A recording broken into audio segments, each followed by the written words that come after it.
Living Power with Dan Hurst.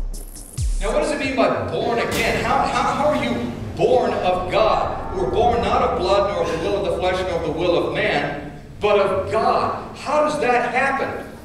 Well, again, let's go back to this logos, this concept of logos. Because this was a philosophy that was prevalent in that society and in that culture, particularly the Greeks, and the Jews sort of embraced it also. But they had this idea that man was created to be, when man was born physically, he was born with a soul and with a body. The soul actually is, the word that's used, believe it or not, is the word for kidneys, which I think is funny. But it's the idea of the mind, will, and emotion. It was the idea that that's that which is inside of you.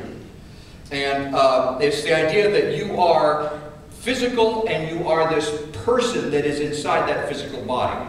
So, and that was called your soul. So, and we toss that word around a little too frivolously because we talk about, he saved my soul. He didn't really save your soul, as you'll see in just a moment. That's different because the soul is the mind, will, and emotion. You made the decision with your soul, which is your mind, will, and emotion. But they believed that there was a third part that was missing, which was the spirit. So you were born with a soul and you were born physically, but you were not born with a spirit. And you had to make a choice for that spirit. So the idea was that you were to be a three-parter, but you were born a two-parter. So you were born with a soul and with a physical element, but you had to be born spiritually to be complete. And that was a choice that you made of how you were going to be born spiritually. And so you had to become complete by choice.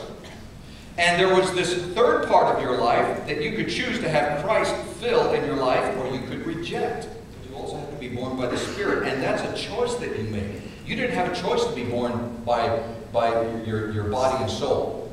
That was not your choice. That was something that your parents chose, or not, as the case may be.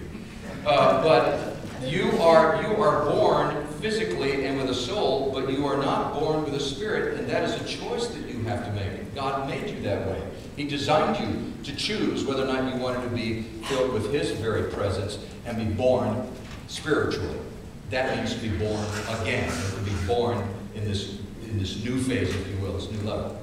So, when John makes this statement that what God is looking for is people who are born not of blood, nor of the will of the flesh, nor of the will of man, but of God, what he was saying is, you're not born into this. Just because you're a Jew doesn't mean that you're born into this. Doesn't mean that you automatically are in like Flint, that you get it all. Doesn't mean that at all. Because you see, Christianity isn't rank and privilege. You aren't born into heaven. You may be born into a family that goes to church. You may go to church and have gone to church your entire life. But that doesn't qualify you for heaven. You aren't born into that. You aren't born as John says, you aren't born spiritually, or you aren't born into heaven out of blood or the will of the flesh or the will of man. You don't have rank and privilege. The only way that you can have that relationship is to be born of God.